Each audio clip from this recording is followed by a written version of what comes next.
Kaudhi weche mag somo, migawo mar somo yango chenro manyien mar yango jopuonjre kuonde tiegruok midendo ni the Kenya Education Information System KEMIS makoro dhi kawo lai mosebed kitiyogo e yango jopuonjre mar NEMIS. Kaluwore kod jagoro mong'ere migawo mar somo Julius Bitok, ndikruok mar jopuonjre manyien biro chako tarik 15 dwe mar 7. Simfros Okinda nigi ler.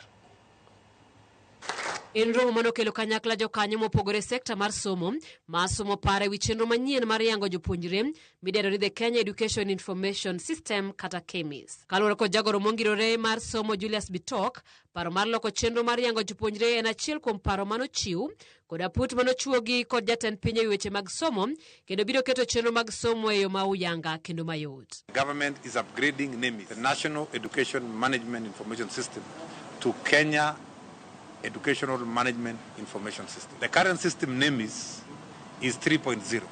The new system KEMIS is 4.0.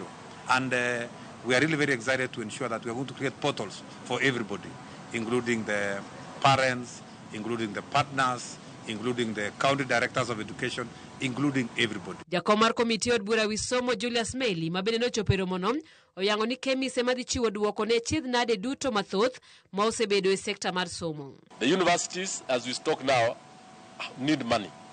Who are these students at the university? What's the cost of their programs? Why are we having problems, for example, on the number of students across the board? The solution is going to be KEMIS.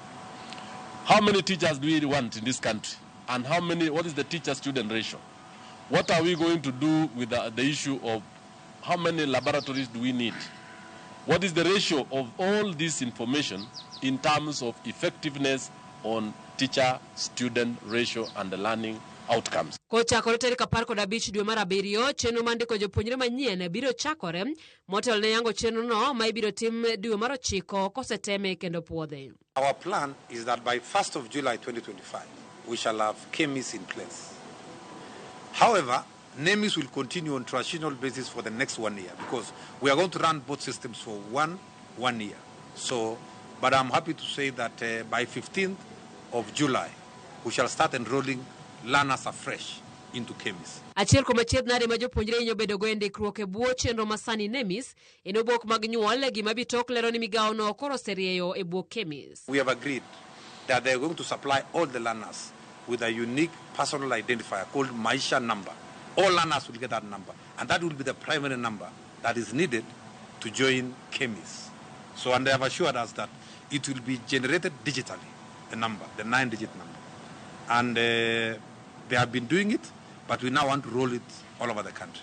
Bitok ojiwo ni chenro ni ok oketne budget kalore ni biro time e kin migepe mag sirkal. It is going to be a government-to-government arrangement. We are working very closely with the CONSA, who are our technology providers on this particular project, and we are going to work with them the journey and ensure that they provide a solution.